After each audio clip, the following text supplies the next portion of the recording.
Selamat pagi, saudara-saudara, ibu bapak, dan seluruh pemirsa Senin Teduh.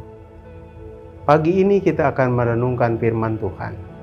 Diambil dari Injil Matius pasal 2 ayat 12. Berbunyi sebagai berikut.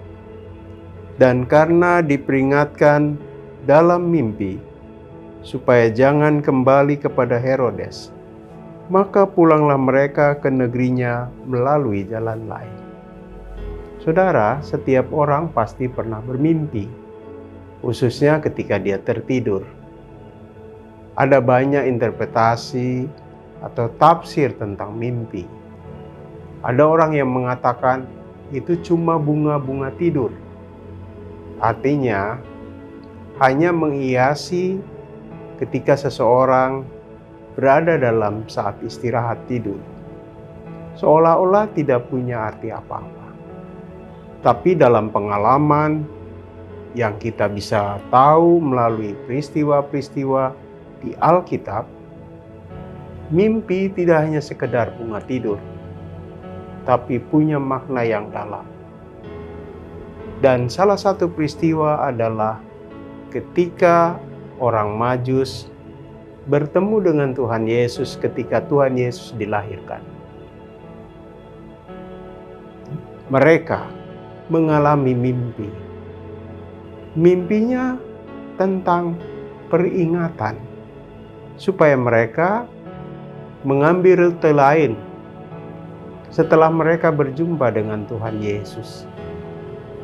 Waktu itu Herodes ketika mendengar ada raja baru yang dilahirkan, maka dia kemudian merasa terusik, merasa terancam karena kehadiran raja baru di mata dia akan mengganggu kekuasaannya.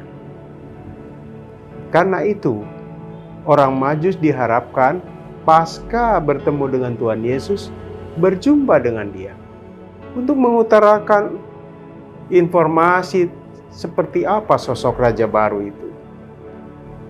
Tapi rupanya Tuhan mengkomunikasikan pesannya kepada orang Majus. Melalui apa? Bukan melalui telepon, bukan mengirim WA, tetapi melalui mimpi. Supaya mereka pulang dari rute yang berbeda dengan ketika mereka datang.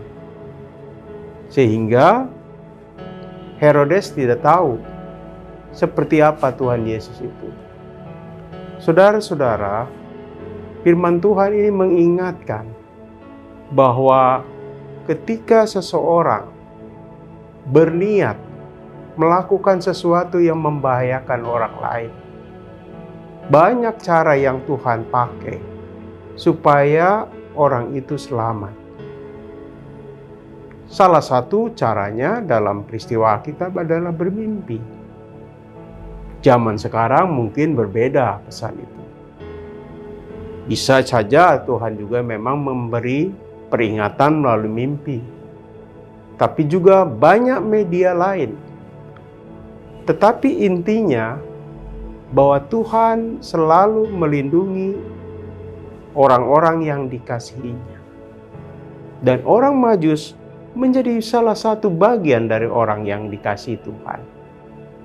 Mereka adalah orang-orang yang dianggap terdidik, orang-orang yang bijak, orang-orang yang berjuang untuk bisa menemui Tuhan Yesus dari jarak yang jauh.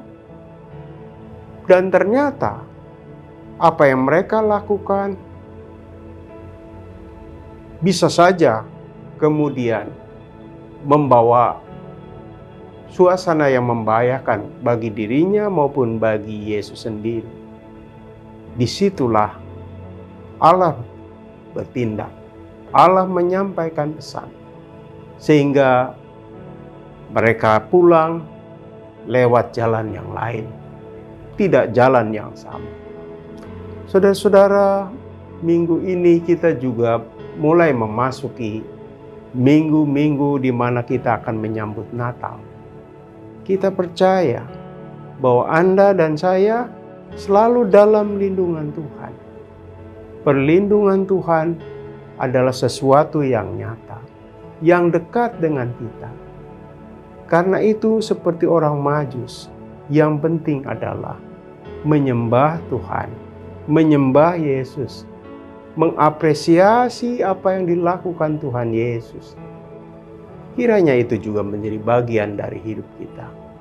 Menyembah Yesus, mengapresiasi kehadirannya, bahkan Dia datang untuk menyelamatkan kita, maka itu menjadi alasan Allah itu mengasihi Anda dan saya. Kiranya Tuhan memberkati Anda. Amin. Saudara-saudara, mari kita berdoa. Kita berdoa. Tuhan Yesus yang baik, Engkaulah Allah yang menjadi manusia. Kiranya kami selalu dalam hidup perlindungan-Mu, dan kami boleh melangkah dengan pertolongan-Mu. Dalam nama Dia kami berdoa. Amin. Selamat pagi saudara-saudara. Kita berjumpa lagi di lain waktu dalam acara yang sama, Senin Teduh. Kiranya Tuhan memberkati Anda dan keluarga. Tuhan memberkati.